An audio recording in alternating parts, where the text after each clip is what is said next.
Good afternoon to all. Class 10 topic है तत्वों का वर्गीकरण। तत्वों का वर्गीकरण पढ़ने से पहले हम जानना चाहेंगे कि वर्गीकरण क्यों आवश्यक है। वर्गीकरण इसलिए आवश्यक है कि अगर सभी चीज़ों को हम एक साथ पढ़ना शुरू करेंगे तो बहुत सारी हो जाएगी। पर्टिकुलर एक के लिए हम उसके गुणों का अध्ययन नहीं कर सकते वन बाय वन का। तो पढ़ने के तरीकों को आसान करने के लिए हम वर्गीकरण करते हैं। तो इसी तरह से तत्वों के वर्गीकरण के लिए सबसे पहले डॉबेरन-त्रिक ने नियम दिया।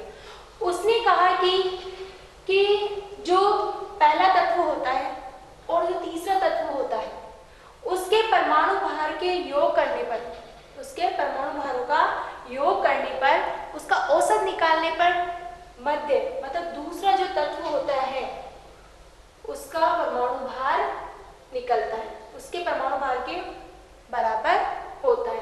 कहने का मतलब पहले और तीसरे के परमाणु भार का औसत निकालने पर हमें दूसरा परमाणु प्राप्त होता है जो पहले और तीसरे के समान गुणों को, उनके समान ही गुणों को दर्शाता है। ये उसने 3 जोड़े से बनाए थे, लेकिन आगे जाके डॉबेरन इसको सफल नहीं कर पाया। तो उसके बाद में आया न्यूलैंड, एक्सलेंडर न्यूलैंड आए और उन्होंने दिया एस्ट्रक का नियम। उन्होंने एस्ट्रक के नियम में बताया कि lithium, beryllium, boron, carbon, nitrous oxygen, fluorine उसने साथ रखे।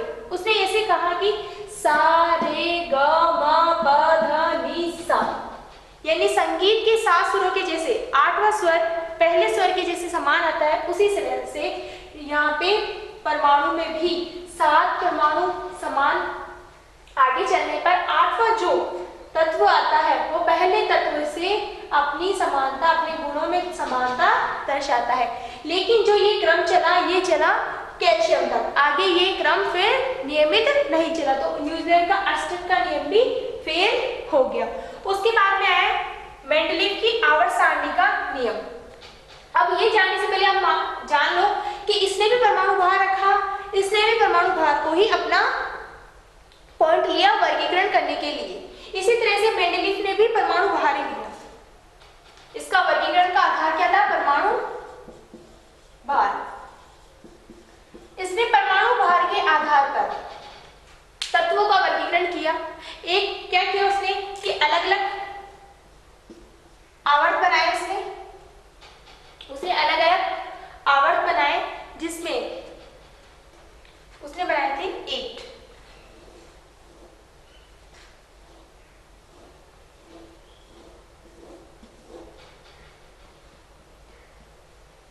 उसने 8 वर्ग बनाए, उनमें 8 वर्गों को फर्स्ट,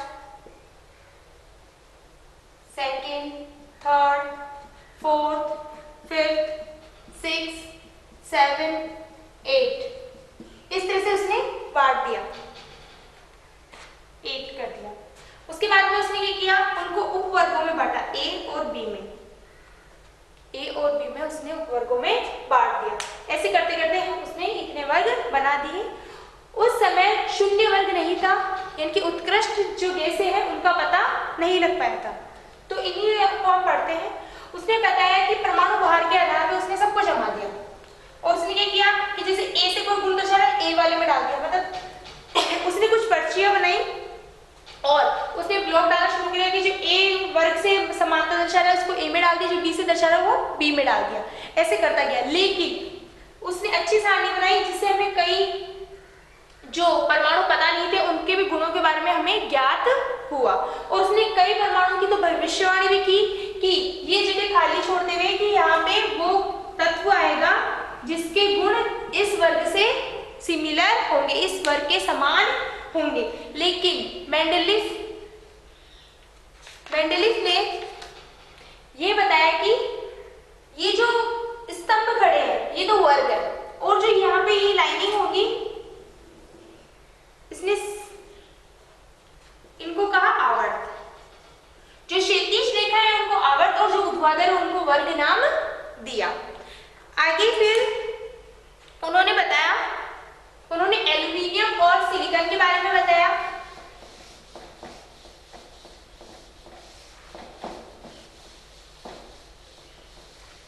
लेकिन उनके गुणों के वर्गीकरण गुणों के वर्गीकरण,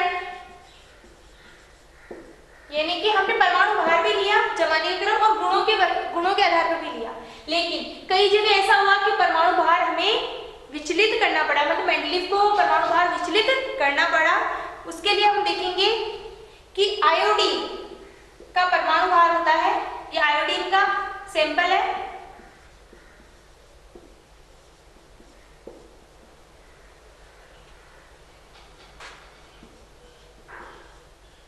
और जो हमारा टेलुरिनियम है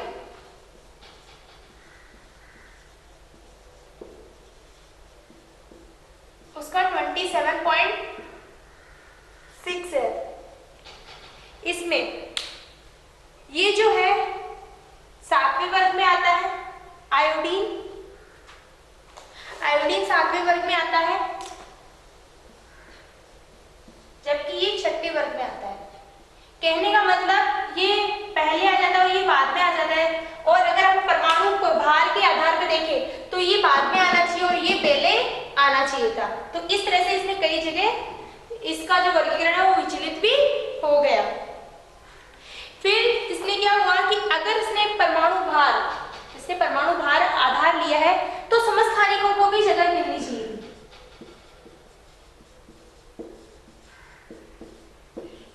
जैसे हाइड्रोजन है, इनके समस्थानिक है,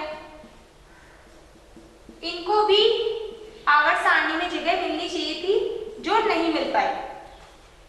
इसी तरह से उसने कई भविष्यवाणी की, वो हमारे लिए बहुत लाभदायक रही, जैसे स्कैंडियम, गैलियम, जर्मेनियम।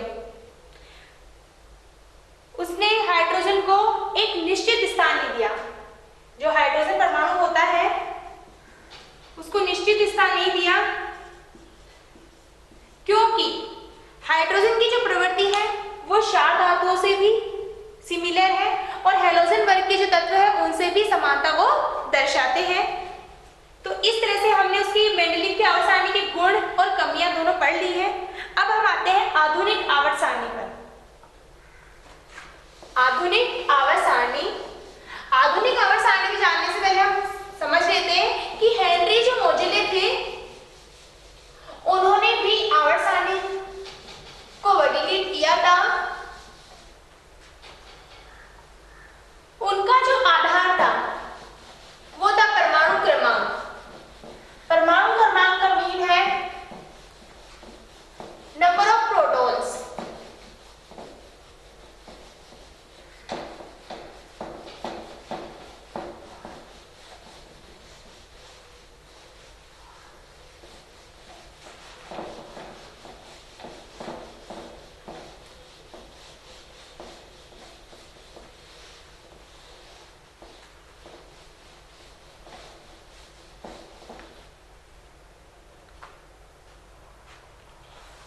आधुनिक जो आवर्त सारणी होती है वो कुछ इस प्रकार की होती है।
आधुनिक आवर्त सारणी है। इसको एक बार हम ऐसे मान के चल रहे हैं,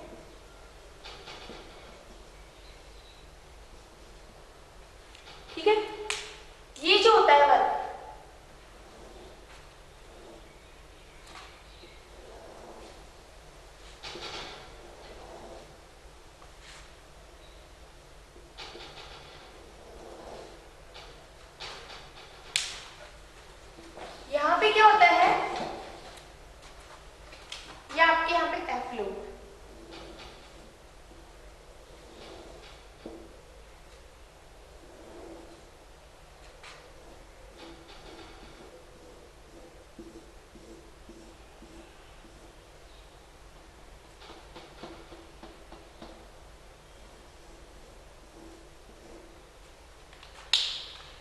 वर्ग है, ये जो दो आपके वर्ग है, वर्ग फर्स्ट और वर्ग सेकेंड, जिन्होंने मेंडलीफ ने पहले दे रखा था वर्ग फर्स्ट थे और ये ए था और ये बी था, लेकिन हमने आवर्तनिक आवर्त चेंज करके इनको दो अलग अलग वर्गों में वर्गीकृत किया। इनको कहते हैं क्षारीय धातु, इनको कहते हैं क्षारीय मृदा धातु। और ये जो हमारा वर्ग है इनको कहा एस ग्रुप। ये हमारे जो है ये सब पी ब्लॉक की है, ठीक है। ये 13, 14, 15, 16, 17, 18 वर्ग। आप सोच रहे होंगे वो 13, 14, 15 कहाँ स्टार्ट होते, बीच के कहाँ, बीच के यहाँ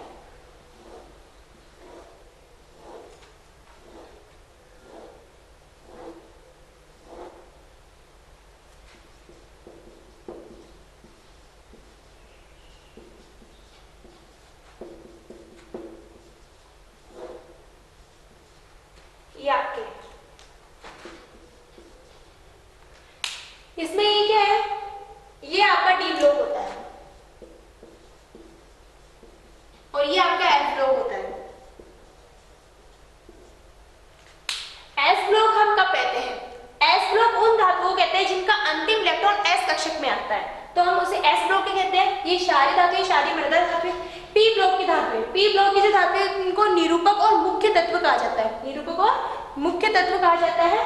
और इनका जो अंतिम इलेक्ट्रॉन है पी कक्षक में आने के कारण हम इनको पी ब्लॉक की धातु, इस वर्ग में क्या होता है खास बात कि इसमें धातु और अधातु दोनों पाई जाती है और उपधातु भी पाई जाती है। और इसी तरह से डी ब्लॉक की जो धातु होती है जिनका अंतिम इलेक्ट्रॉन डी कक्षक में आता है और इनकी जो प्रवृत्ति, ये संक्रमण तत्व इनको कहते हैं और इनकी जो संयोजकता है वो परिवर्तित होती रहती है। और ये है एफ ब्लॉक। एफ ब्लॉक जो होता है वो इनका अंतिम इलेक्ट्रॉन एफ में आने के कारण इसको एफ ब्लॉक धातु कहा जाता है। और ये बहुत ही एफ ब्लॉक बहुत ही अंदर होने के कारण इनको आंतर संक्रमण तत्व कहते हैं, इनको कहते हैं आंतर संक्रमण तत्व, इनको कहते हैं संक्रमण तत्व, इनको कहते हैं मुख्य तत्व या निरूपक।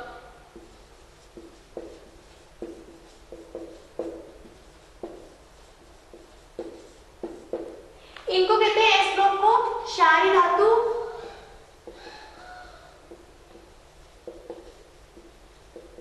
और क्षारीय मृदा धातु।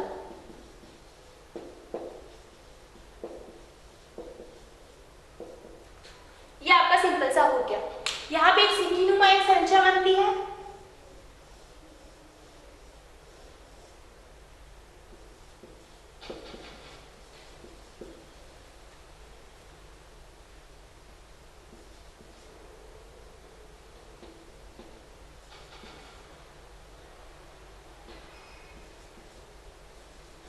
ये आपके जो तत्व है ये सब आपके उप जो इस सिद्धि पर पाए जाते हैं वो सारी उप धातुएं पाई जाती है। कहने का मतलब इस तरफ जो होते हैं ये अधातु होती है सारी और ये सारी होती है धातुएं, और ये जो सिक्कीनुमा संरचना हो रही है ये आपकी होती है उप धातु। इनमें गुण धातु के भी पाए जाते हैं और अधातु के भी पाए जाते हैं। आपका जो पहला वर्ग होता है, अब हम इतनी देर हमने वर्ग की बात की, अब हम आवर्त की बात करते हैं। आवर्त हमारे होते हैं 7, आवर्त हमारे होते हैं 7। पहले आवर्त में 2 परमाणु पाए जाते हैं हाइड्रोजन और हीलियम, दूसरे में हमारे होते हैं 8, थर्ड में भी हमारे होते हैं 8, फोर्थ में हमारे होते हैं 18। पहले में 2, दूसरे में 8, दूसरे में 8, तीसरे में 8, चौथे में 18, फिर 18।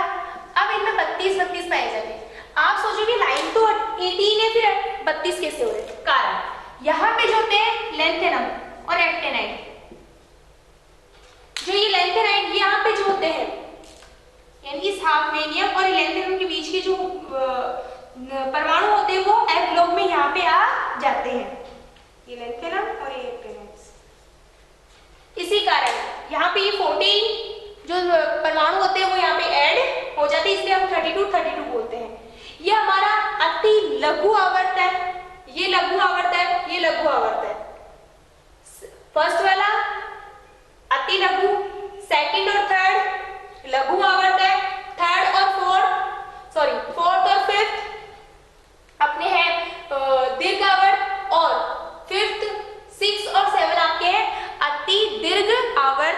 होते हैं।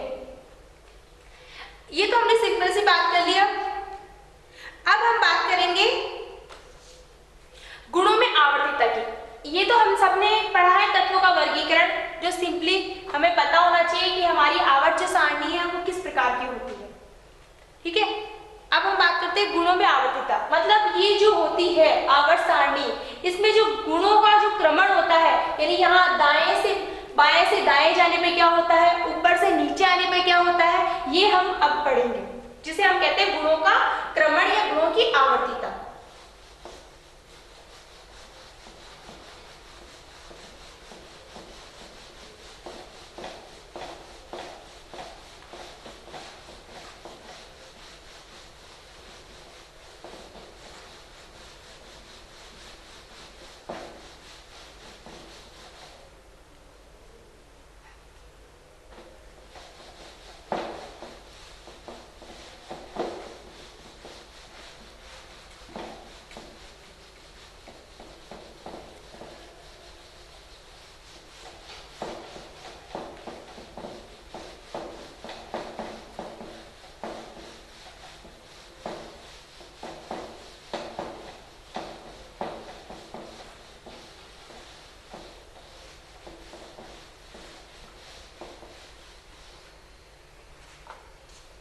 अब गुणों में आवर्तिता,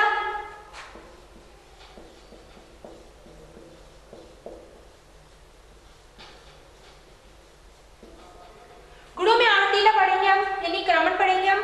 सबसे पहले ये पढ़ने से पहले आप जान लो कि प्रभावी नाभिकीय आवेश क्या होता है, क्योंकि ये हमारे बहुत यूज आने वाला है, जिसे हम Z इफेक्ट भी कहते हैं। नाभिकीय आवेश कहने का मतलब इलेक्ट्रॉन द्वारा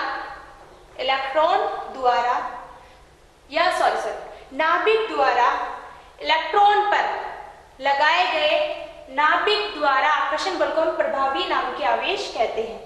ये हमेशा जरूरी नहीं है कि पूरा जो जितना नाभिक अपनी तरफ खींचता है उतना ही हो, क्योंकि इलेक्ट्रॉन प्रतिकर्षण के द्वारा ये जो नाभिकीय आवेश होता है, जो नाभिकीय आकर्षण बल होता है, वो कम हो जाता है। इसीलिए उस पूरी गणना किए हुए को हम कह रहे हैं प्रभावी नाभिकीय आवेश, जो एक इलेक्ट्रॉन एक नाभिक के द्वारा महसूस करता है। ये सिंपल सी हमारी बात हो गई। ठीक है, अब हम बात करते हैं परमाणु त्रिज्या या परमाणु आकार आप बोल सकते हो।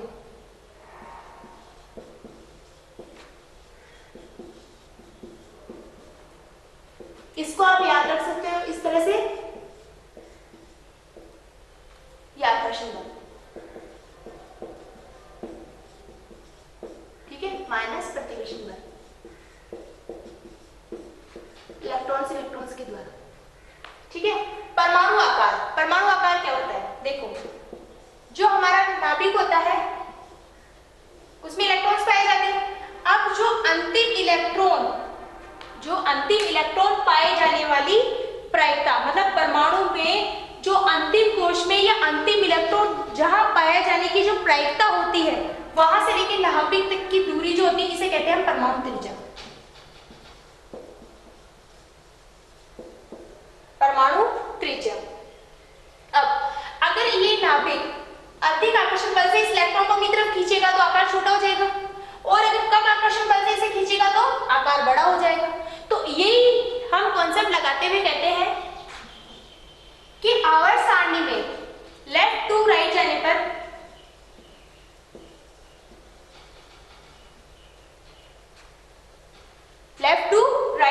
क्या होगा?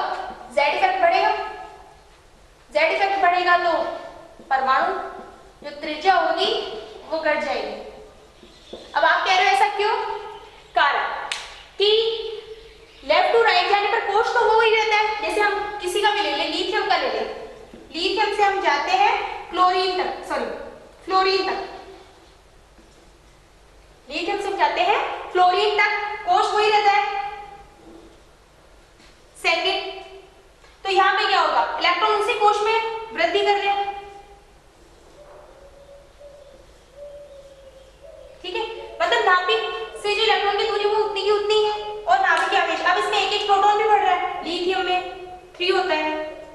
बेरिलियम में 4 होता है, बोरोन में 5, कार्बन में 6, नाइट्रोजन में 7 और ऑक्सीजन में 8 और फ्लोरीन में 9 होते हैं। इस तरह से होते हैं। तो क्या होगा, प्रोटॉन्स बढ़ रहे हैं, कोश वही है, तो क्या होगा, जेड इफेक्ट बढ़ रहा है और परमाणु त्रिज्या घटेगी, क्योंकि वो इलेक्ट्रॉनों को अपनी तरफ आकर्षित करेगा। लेकिन अप टू डाउन मतलब ऊपर से नीचे जाने पे क्या होगा, ऊपर से नीचे जाने पर क्या होगा, ऊपर से नीचे आने पर क्या हो रहा है, फर्स्ट वाला वर्ग पहला वर्ग, उसके बाद में 2 वर्ग हो गए, फिर उसके बाद में मतलब निरंतर कोश बढ़ रहे हैं। तो हम जैसे 2, 3, 4 मतलब कोश बढ़ते जा रहे हैं, तो कोशों की संख्या बढ़ती है, संख्या बढ़ती है तो क्या होगा, नाभिक से इलेक्ट्रॉन की दूरी क्या हो रही है, बढ़ रही है। क्या हुआ, जेड इफेक्ट कम हो गया, तो क्या हुआ, परमाणु त्रिज्या की वृद्धि। कहने मतलब लेफ्ट टू राइट जाने पर परमाणु त्रिज्या घटती है और अप टू डाउन आने पर परमाणु त्रिज्या में वृद्धि होती है। सीधा सा कॉन्सेप्ट, जेड इफेक्ट बढ़ेगा तो परमाणु त्रिज्या घटेगी, कोशों की संख्या बढ़ेगी तो परमाणु त्रिज्या भी बढ़ेगी। ठीक है, अब हम बात करते हैं आयनिक त्रिज्या की।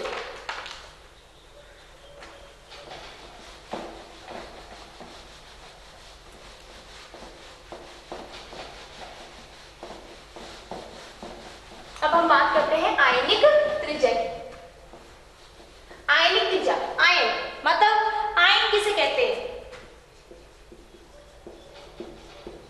या तो उसमें एक इलेक्ट्रॉन दे दिया हो या इलेक्ट्रॉन ले लिया हो, मतलब या तो उसमें से इलेक्ट्रॉन निकाल लिया या उसको इलेक्ट्रॉन दे दिया। जैसे सोडियम का एग्जांपल ले, क्या करता है, इलेक्ट्रॉन डोनेट कर देता है। और इधर क्लोरीन का ले,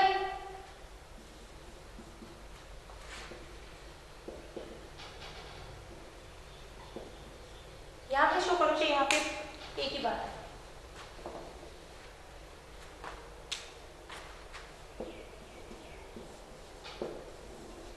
कहने का मतलब अगर कोई धातु इलेक्ट्रॉन त्याग देती है तो उसे वो बन जाती है धनायन,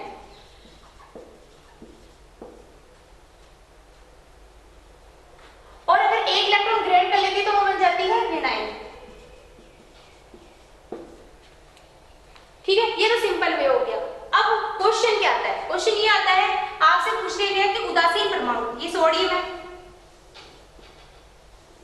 इसके 2 कोश होते हैं, ठीक है, सॉरी 3 कोश होते हैं, 3s1 होता है।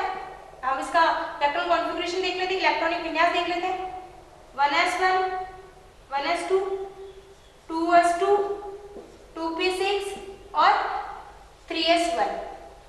इसने क्या किया, 3s में एक इलेक्ट्रॉन है, इसको पता है ये इलेक्ट्रॉन दे देगी, वो क्या हो जाएगा, उसका स्ट्रक्चर कंप्लीट हो जाएगा। तो वो क्या करेंगे, एक इलेक्ट्रॉन उसने डोनेट कर दिया। अब देखो इतना बड़ा आकार था उसका, अगर मैं इसका एक इलेक्ट्रॉन डोनेट कर दे, बाहर वाले कक्ष में एक इलेक्ट्रॉन डोनेट कर दिया, आकार क्या हो गया, छोटा, ये आकार हो गया छोटा। अब इसमें क्या हुआ, एक प्रोटॉन की वृद्धि भी है तो वो भी इस पे आकर्षण बल लगाएगा, तो क्या हो जाएगा, अब पहले से जो इस इलेक्ट्रॉन पे आता था आवेश वो इन इलेक्ट्रॉन पे बढ़ गया है, तो वो क्या होगा, आकार और छोटा हो जाएगा। इस तरह से हम क्लोरीन की बात करें, आप कहोगे मैम इसमें तो अगर इसका इलेक्ट्रॉनिक विन्यास हम लिख कर देखें,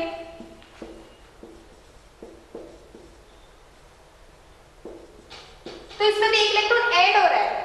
जैसे इसके कोश में कितने होते हैं, 7 इलेक्ट्रॉन होते हैं, 7 इलेक्ट्रॉन होते हैं। अब आप कह रहे हैं इसमें तो हम ऐड कर रहे हैं इलेक्ट्रॉन, तो ना तो प्रोटॉन बढ़ रहा है, ना कोश बड़ा हो रहा है, ना कोश खत्म हो रहा है, लेकिन ये तो हो रहा है ना, एक इलेक्ट्रॉन ऐड होने से क्या हो रहा है, इनमें प्रतिकर्षण बल उत्पन्न हुआ, और एक इलेक्ट्रॉन ज्यादा होने के कारण अब नाभिक से एक इलेक्ट्रॉन ज्यादा है, एक ऋणायन ज्यादा है, तो क्या होगा, इस पे वो उतना कंट्रोल नहीं कर पाएगा। इसीलिए उदासीन परमाणु से धनायन का जो आकार होता है वो तो होता है छोटा, और उदासीन परमाणु से जो ऋणायन का आकार होता है वो होता है बड़ा। अब हम बात करें आयनन एंथैल्पी की, यानी आयनन ऊर्जा। आयनन ऊर्जा में क्या होता है, आयनन ऊर्जा कहते हैं कोई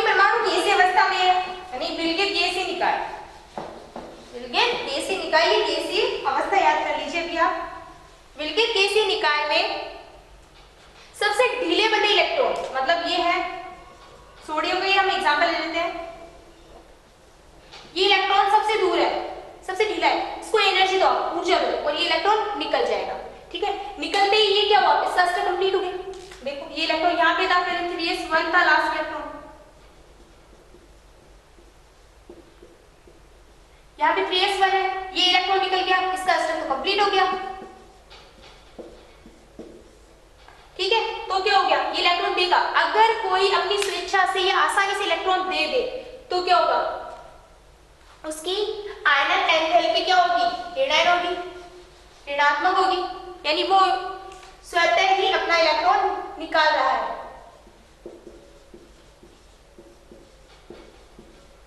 और यहां से ये ऊर्जा उत्सर्जन। ठीक है, यही केस में क्या करूं, क्लोरीन के साथ करूं। ठीक है, ये धनायन है, इसको भी, क्लोरीन को भी धनायन बनाना है। देगा ये इलेक्ट्रॉन?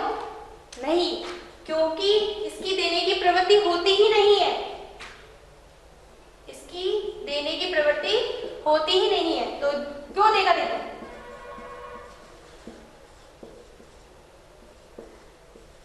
7 इलेक्ट्रॉन होते हैं, इसको तो 1 इलेक्ट्रॉन की आवश्यकता है, तो इसका स्टेप कंप्लीट हो जाएगा, तो ये इलेक्ट्रॉन आसानी से देगा नहीं।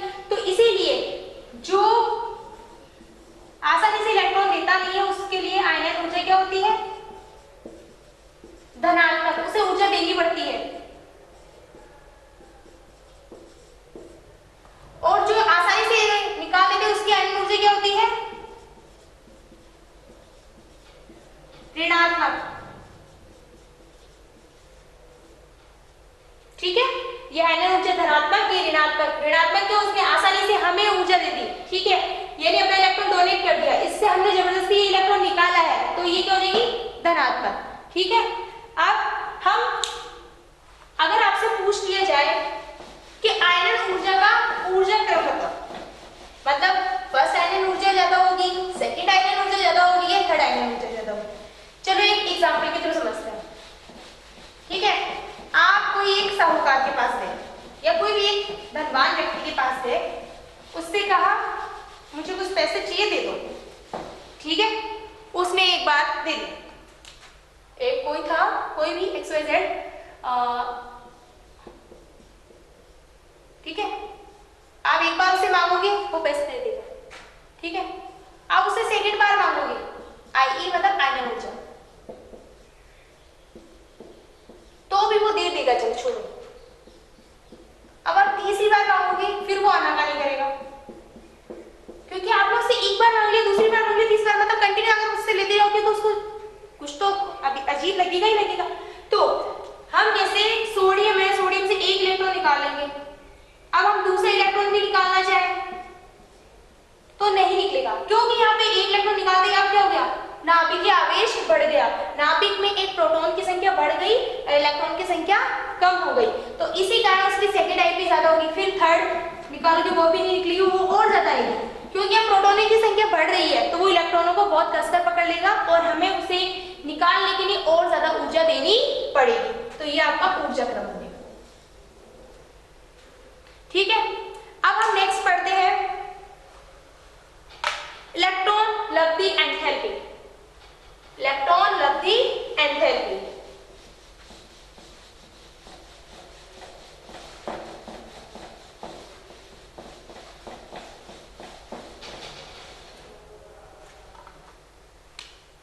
इलेक्ट्रॉन लब्धि एंथैल्पी किसे कहते हैं?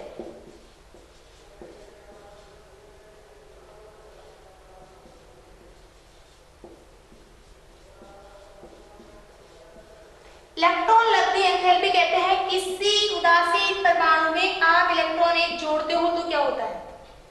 अगर देखो इसको जरूरत है, इसके 3p5 है और 327 है, यानी इसको एक इलेक्ट्रॉन की जरूरत है, तो क्या होगा, ये आसानी से इलेक्ट्रॉन ले लेगा, लेते ही ये स्थायी हो जाएगा, स्थायी होते ही ऊर्जा का उत्सर्जन करेगा। ठीक है, मतलब यहाँ हमें ऋणायन, ऋणायन का मतलब आप समझ जाना कि हमें बेनिफिट मिला है, हमें फायदा मिला है, तो ये ठीक है, ये ऊर्जा निकालने में ये स्थायी है, यानी ये जो प्रक्रिया है ये पॉसिबल है। लेकिन यही काम हम सोडियम के साथ करें,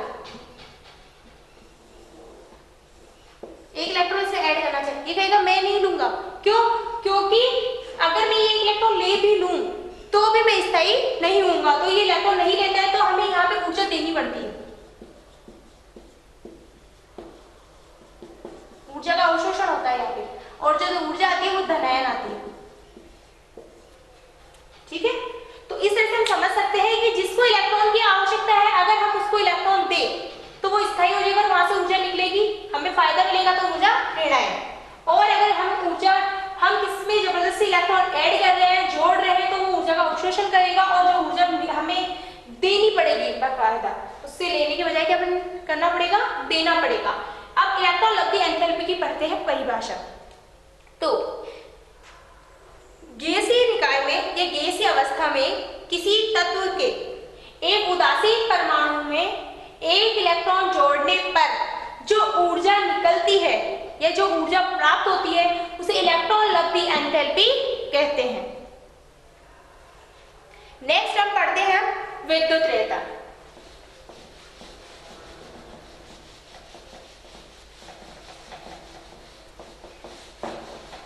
विद्युतऋणता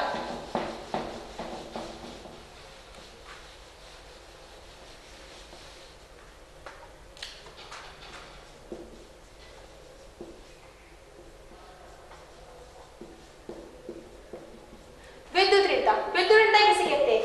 सहसंयोजक बंध, जैसे ये सहसंयोजक बंध है, ठीक है, सहसंयोजक बंध है, इसको बैलेंस कर देती हूं मैं, कार्बन के 4 बॉन्ड बनेगा, ये सहसंयोजक बंध है, इसमें एक इलेक्ट्रॉन इसने दिया, एक इलेक्ट्रॉन इसने दिया, लेकिन क्या होता है, क्लोरीन की इलेक्ट्रॉन खींचने की प्रवृत्ति होती है, ठीक है, क्लोरीन की क्या होती है, इलेक्ट्रॉन खींचने की प्रवृत्ति होती है, तो हम कह सकते हैं सहसंयोजक बंध में जिस परमाणु द्वारा इलेक्ट्रॉन को अपनी तरफ आकर्षित किया जाता है, ये खींचा जाता है, उस प्रवृत्ति को हम क्या कहते हैं, विद्युत ऋणता, यानी क्लोरीन की क्या है, विद्युत ऋणता। ठीक है, अब विद्युत ऋणता हमारी पूरी आवर्त सारणी में एक इंसान की सबसे ज्यादा होती है, वो होता है फ्लोरीन। फ्लोरीन की विद्युत ऋणता पूरी आवर्त सारणी में सर्वाधिक होती है। ठीक है, अब हम पढ़ेंगे संयोजकता। संयोजकता किसे कहते हैं? बाह्यतम कोश में उपस्थित इलेक्ट्रॉन या किसी से बंध बनाने के लिए आवश्यक इलेक्ट्रॉन को हम क्या कहते हैं, सहसंयोजकता कहते हैं। कहने का मतलब जैसे सोडियम है, सोडियम के बाह्यतम कोश में कितने इलेक्ट्रॉन,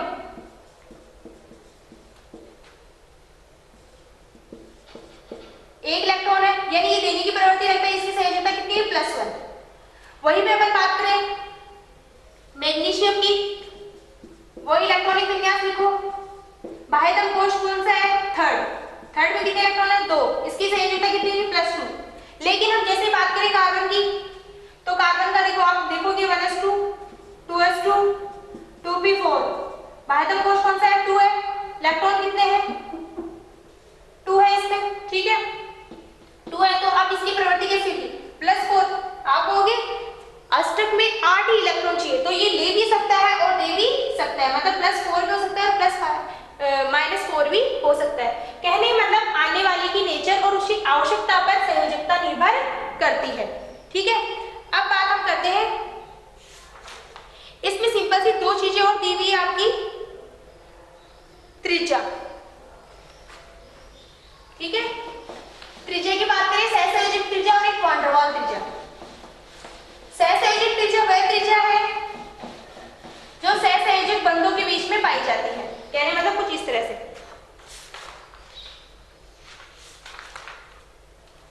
ये आपकी होती है, जैसे एक इसने, ये कार्बन, ये हाइड्रोजन मान लो, इसने एक इलेक्ट्रॉन की शेयरिंग की, तो ये क्या हो गया, अतिव्यापन हो गया, तो हम इसको क्या कहेंगे, इतना एक्स्ट्रा हो गया, तो ये बंध हमारा कहलाएगा सहसंयोजक।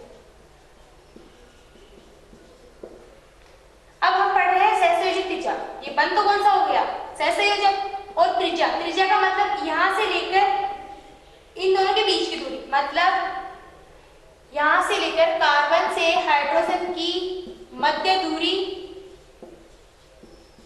बटा 2, ये आपकी क्या हो जाएगी, सहसंयोजक त्रिज्या। ठीक है, ये क्या हो जाएगी आपकी सहसंयोजक त्रिज्या। अगर आप आपसे बात करें वान डेर वाल, मतलब जितनी भी उत्कृष्ट गैसें होती है उन सब में वान डेर वाल्स फोर्सेस पाया जाता है।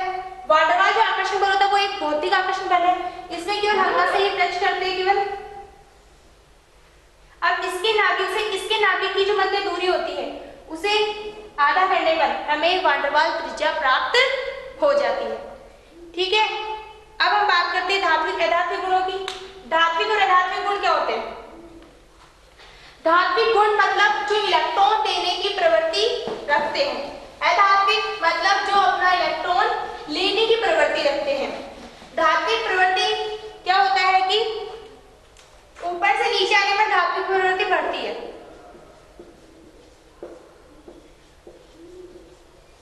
में वृद्धि होती है, लेकिन लेफ्ट टू राइट जाने पर धात्विक प्रवृत्ति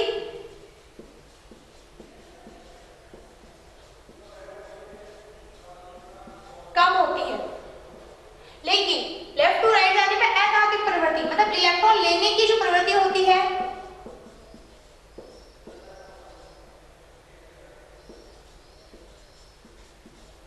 बढ़ती है, और ऊपर से नीचे आने पर अधात्विक प्रवृत्ति कम हो जाती है।